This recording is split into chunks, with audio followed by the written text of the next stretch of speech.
Desde la revolución ucraniana de 2014, la violencia cometida por los grupos de extrema derecha en el país ha sido desenfrenada. Desde los ataques callejeros a los asesinatos políticos, hay un nuevo poder en las calles de Ucrania.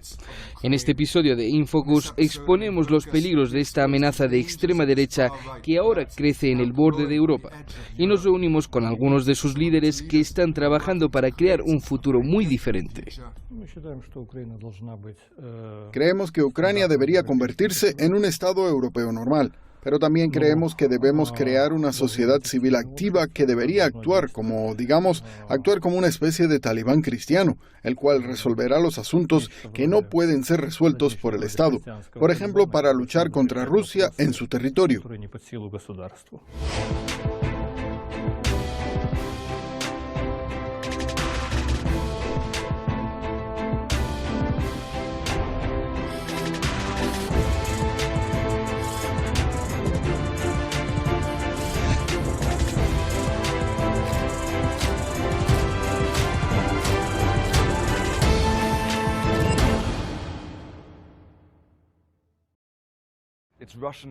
Es el día de las elecciones parlamentarias rusas. Aquí estamos en el consulado ruso en Odessa, donde el pueblo ruso puede votar en Ucrania. Son las 10 de la mañana y se nos ha dicho que el grupo de extrema derecha, el sector privado, vendrá aquí para intentar impedir que los rusos voten. En la cola, un hombre ruso se acercó a la embajada y activistas de extrema derecha se dirigieron hacia él para impedirle el acceso. Стыдно вам голосовать в Украине? Нет, они не пройдут. Они не пройдут. Геть с Одессы, оккупанты. Не надо тут толкаться, они не пройдут. Не надо у нас выборы тут устраивать. Не надо меня забирать, послушай. Порошенко что сказал, ребята? Смотри, голосовать. Никаких выборов, блядь. Голосовать хочешь, блядь? Да не забирай меня.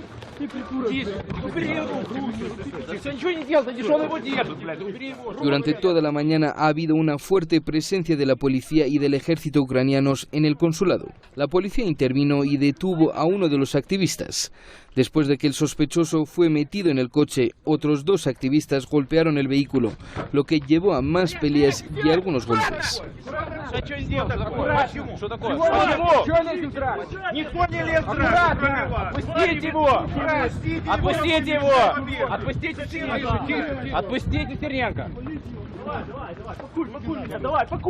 Пакуй, сука ты российская. Ya han pasado 2 años desde la revolución en Ucrania. Los grupos de extrema derecha jugaron un papel importante en el derrocamiento del gobierno anterior. La nueva Ucrania continuó con su alarde de poder en el Parlamento y en las calles. Con las protestas del partido político de extrema derecha Svoboda, los activistas están molestos porque perciben que el nuevo gobierno da concesiones a Rusia. Solo una delgada línea de vida los separan del edificio del Parlamento y entonces alguien que está entre la multitud lanza una granada y 3 miembros de la Guardia Nacional son asesinados. Decenas resultan heridos. El asesino es un sospechoso militante de extrema derecha que había luchado en la guerra del este del país. ¿Estaba usted preocupado por todos los elementos que actuaban desde la sombra en Ucrania? No me preocupaba. En ningún otro país de Europa controlan a las unidades armadas. El batallón Azov, por el momento y probablemente el más fuerte de entre todos ellos, fue creado por activistas de extrema derecha, neonazis, abiertamente racistas. Y eso es un problema. Las personas con ideología extrema, ellos tienen armas. El batallón Azov, pueden verlo aquí con las banderas de Ucrania, de la OTAN y nazi, se creó al comienzo de la Guerra Civil del Este, la cual comenzó poco después de la revolución en 2014. Desde entonces han ganado respeto y legitimidad por estar entre los combatientes más decididos y efectivos. En la guerra contra los militantes prorrusos, Azov y otros grupos de extrema derecha también han estado involucrados intentando influir en la política a través de violentos actos callejeros en toda Ucrania.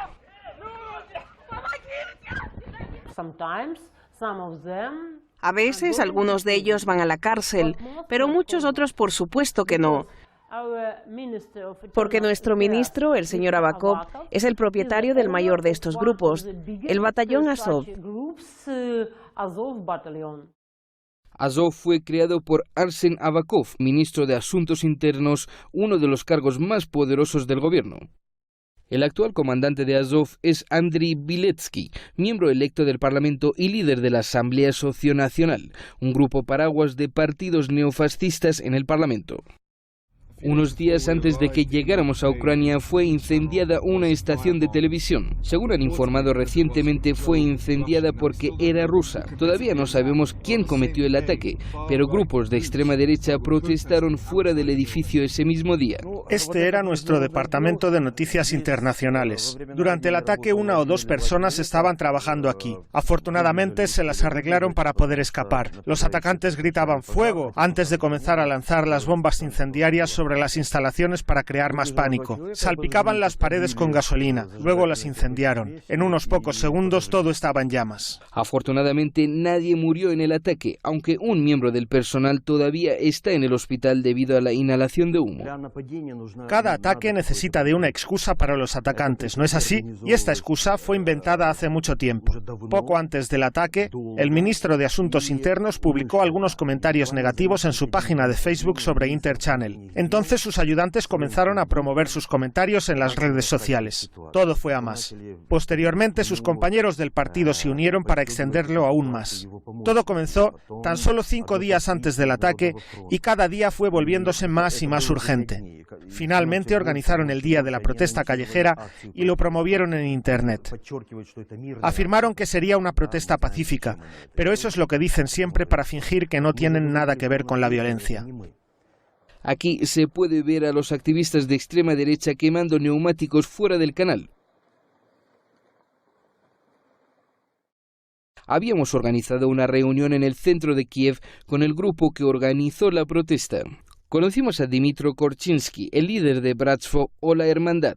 En las paredes, la iconografía religiosa y las armas utilizadas por el grupo durante la Revolución Ucraniana de 2014. En aquel entonces fueron acusados de provocar violencia durante los enfrentamientos con la policía. Entrevistamos a Korchinsky frente a una imagen del arcángel Gabriel sosteniendo una granada propulsada por un cohete.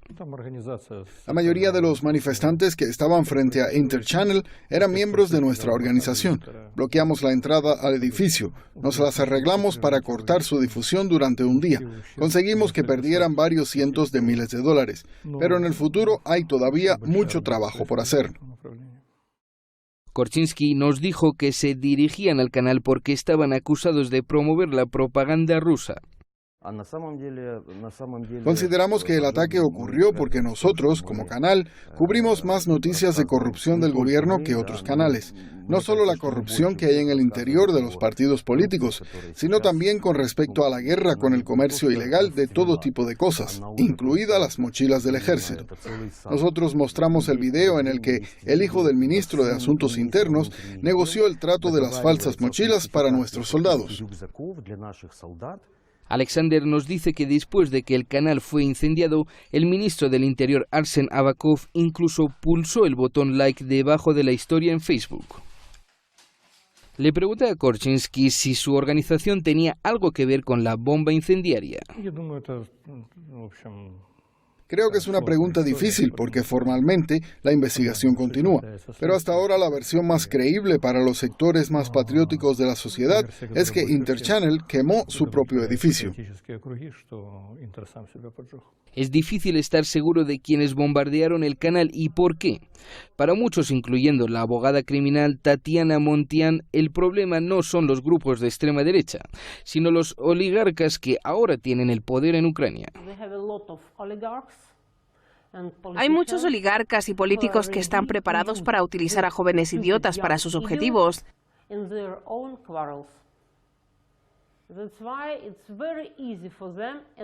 Es muy fácil para ellos y no es muy caro encontrar a muchos jóvenes idiotas, sin educación, sin aspiraciones, sin grandes perspectivas, y meterles en sus estúpidas cabezas ideas patrióticas para que sirvan a los intereses de los oligarcas.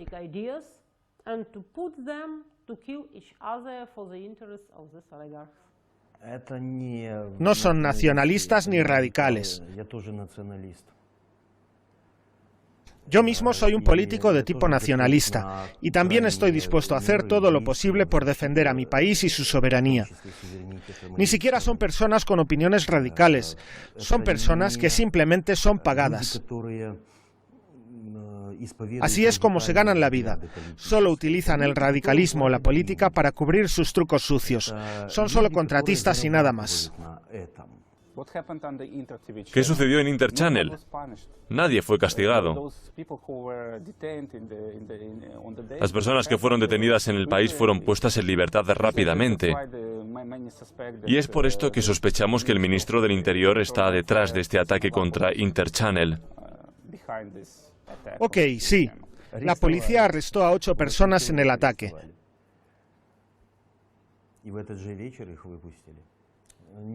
Pero esa misma tarde todos fueron puestos en libertad. No diré que la policía permitió que ocurrieran tales ataques, pero ayudan a motivar estos ataques.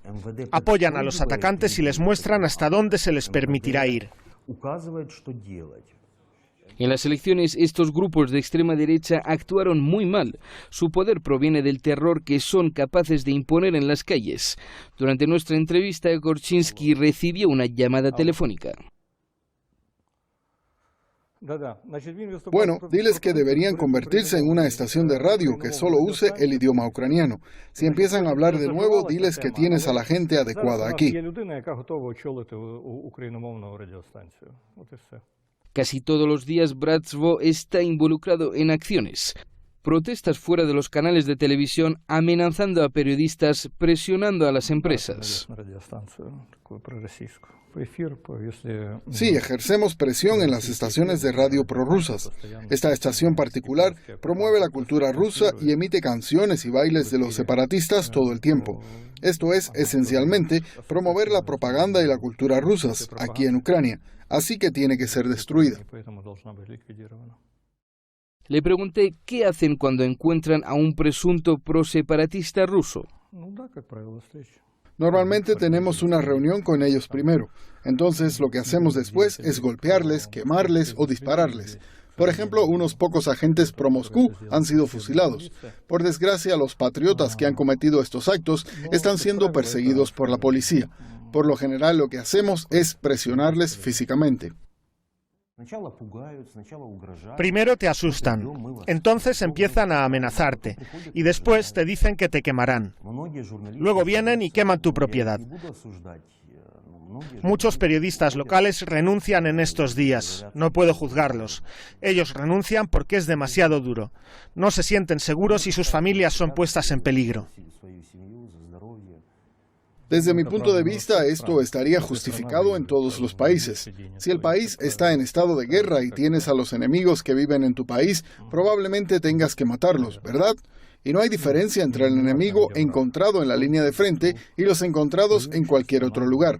La gente que está en estado de guerra debe matar a sus enemigos. Es solo criminalidad. No hay otro aspecto más en la cabeza de los oligarcas. Solo hay una ideología. Dinero. Solo dinero y nada más que dinero. Y ellos usan a jóvenes estúpidos para hacer dinero. La extrema derecha no son solo títeres. Tienen su ideología y piensan estratégicamente. Pueden utilizar a los altos funcionarios para promover sus propios intereses. Así que es una cooperación mutuamente beneficiosa.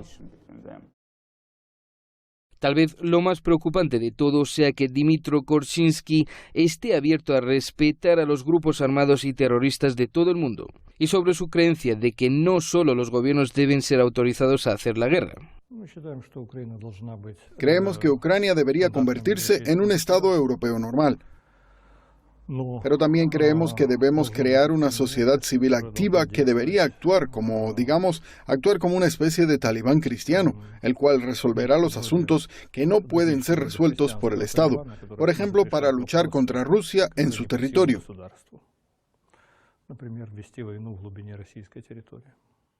Desde la revolución de 2014 se han producido numerosos asesinatos de políticos y suicidios sospechosos de comunistas, de miembros del gobierno anterior, de abogados y periodistas. Muchas otras figuras políticas han huido del país por temor a represalias violentas. Muchos periodistas han sido asesinados recientemente. Algunos periodistas fueron asesinados por razones políticas. Otros han muerto en accidentes muy extraños y en robos callejeros que nunca han sido investigados. Una mañana, hace poco más de un mes, el conocido periodista ucraniano Pavel Sheremet conducía su coche para ir a trabajar, para realizar su programa de radio diario. Cuando llegó a la intersección de esta calle tan concurrida de Kiev, el coche que estaba conduciendo explotó misteriosamente. Pavel Sheremet fue asesinado abiertamente en la calle frente a los ojos de muchos testigos, en el centro de la capital del país. Todavía no está claro quién mató a Pavel Sheremet. Nadie ha sido acusado. Lo más probable es que fue en respuesta a su trabajo exponiendo la corrupción y la actividad comercial ilegal. Muchas personas han muerto y mucha gente será asesinada en el futuro cercano. Como abogados, periodistas. Todo el mundo, eso no importa. Si usted tiene un enemigo, una persona que no es útil para usted, ahora mismo es muy fácil encontrar un asesino para matar a su enemigo. Tatiana me dijo que desde la revolución muchos jueces han rechazado trabajar con la nueva administración. La administración externa sugiere coger a varios miles de jóvenes estúpidos. El problema principal es la ausencia total de las instituciones del Estado, de manera que resulta muy fácil salir impune. Esta es la cuestión. Hubo en este asesinato del periodista ruso Olev Busina. Hay muchas pruebas de que fue asesinado por activistas de extrema derecha. Sucedió el año pasado y les salió gratis. Nadie ha sido procesado.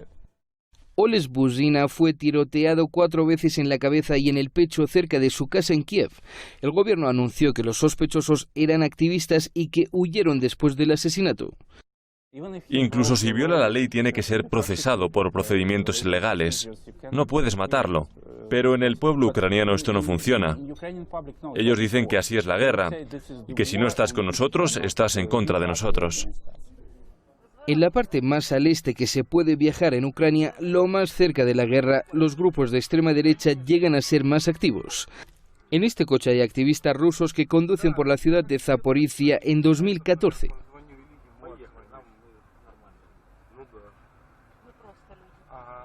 Los activistas de extrema derecha atacan a los pasajeros en uno de los coches del convoy. El conductor de este coche intenta conducir a través de la carretera bloqueada.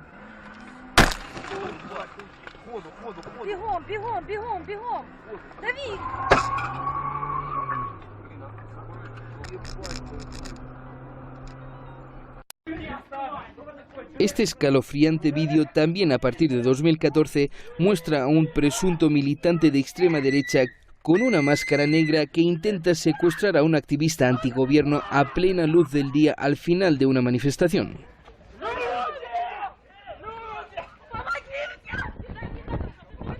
Se escuchan gritos en la multitud en la cual hay un intento de secuestro. El grupo de extrema derecha, el sector derecho, está aquí. La policía no intenta arrestar o detener al hombre de la máscara. Afortunadamente para el activista, la multitud interviene y es capaz de detener el secuestro. Stanislav Kosarenko vive en una pequeña ciudad cerca del conflicto, en el este. 2 tipos de mi ciudad estaban dando folletos a los transeúntes. Ellos estaban promoviendo la próxima celebración del Día de la Victoria de la Segunda Guerra Mundial. De repente, una camioneta negra se detuvo junto a ellos. Los 2 chicos fueron metidos dentro de la furgoneta. Luego fueron golpeados y despojados de sus ropas. Después, los atacantes escribieron separatistas en sus espaldas con marcadores negros y los arrojaron de la camioneta en el centro de la ciudad. Stanislav nos dice que la policía no tiene poder para detener tales ataques y que ha oído hablar de asesinatos y desapariciones en otras ciudades. Actualmente la situación en el país no te hace sentir seguro. Ni siquiera estoy seguro de que mañana no me enfrentaré a ningún activista que me culpe por ser separatista. Podría ser golpeado o castigado de alguna manera solo por la entrevista que estamos haciendo ahora. De regreso en el canal de televisión Interchannel, donde se lanzó la bomba incendiaria, Alexander está preocupado por su personal. Si cualquier político hubiera atacado verbalmente a periodistas en el pasado, habría podido provocar mucha negatividad hacia ese político. Pero ahora cualquier periodista puede ser atrapado en la noche en la calle, puede ser golpeado fuertemente y no se encontraría ni se arrestaría a nadie por ello. Y esta falta de castigo alienta a estas personas a seguir atacando a los periodistas.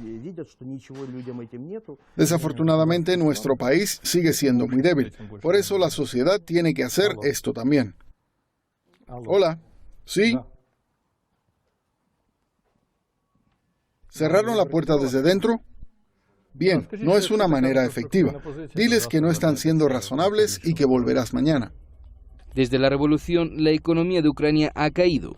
La guerra en el este es cara. Los gobiernos e instituciones occidentales han estado apoyando la economía a través de préstamos. Y los estadounidenses dispuestos a suministrar apoyo militar tanto en artículos militares como en entrenamiento. Al comienzo del conflicto en el este, el batallón de Azov estaba siendo alineado para ser la primera unidad entrenada por los americanos. ¿Hay evidencias de que Estados Unidos financia extremistas? Por supuesto. ¿Qué evidencias? Ellos quieren controlar a todas estas personas. Roman Savarich es un agente estadounidense. Está totalmente y absolutamente probado. Es el jefe formal del batallón Azov. ¿Y qué más? Verá, no tenemos dinero aquí en Ucrania. Estamos sin dinero. Todo el dinero que tenemos aquí es dinero americano. En julio de 2015, el Congreso estadounidense votó para enmendar la legislación que otorga ayuda militar a Ucrania, afirmando que no se prestará asistencia al batallón Azov debido a su carácter neonazi. Sin embargo, los críticos dicen que es muy difícil asegurarse de que ninguno de los cientos de millones de dólares en ayuda militar vayan a parar a los neofascistas que ahora están siendo entrenados en el país. Pero quizás lo más preocupante de todo es que en la nueva Ucrania, figuras como Dmytro Korshinsky, que abiertamente alientan y comentan actos terroristas y que elogian a grupos terroristas empeñados en atacar a Occidente, ahora tengan poder genuino en las calles. Y que esto suceda en un país que está al borde de la propia Europa. Esto es lo mismo que sucede en cualquier parte del mundo. Por ejemplo, actualmente no hay ningún país en el mundo que pueda luchar contra los Estados Unidos, pero hay muchas organizaciones sociales que luchan contra los Estados Unidos con bastante éxito. Por ejemplo, en Siria, en Afganistán y en otros países. Por lo tanto, las organizaciones sociales pueden hacer la guerra mejor de lo que los gobiernos pueden hacerla ahora.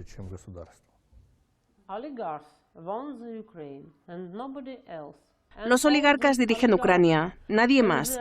Y todos estos oligarcas, en sus perpetuas disputas entre sí, están tratando de robar todo lo que queda ahora en Ucrania, que actualmente es un estado fallido.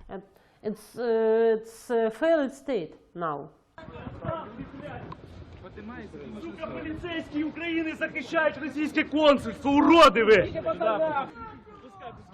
Esta vez la policía ha efectuado varios arrestos, pero los culpables pronto estarán libres. Hay muchos dentro y fuera de Ucrania que esperan que el Estado ucraniano y las fuerzas de seguridad hagan más en el país para reprimir a las fuerzas de extrema derecha antes de que estén fuera de control.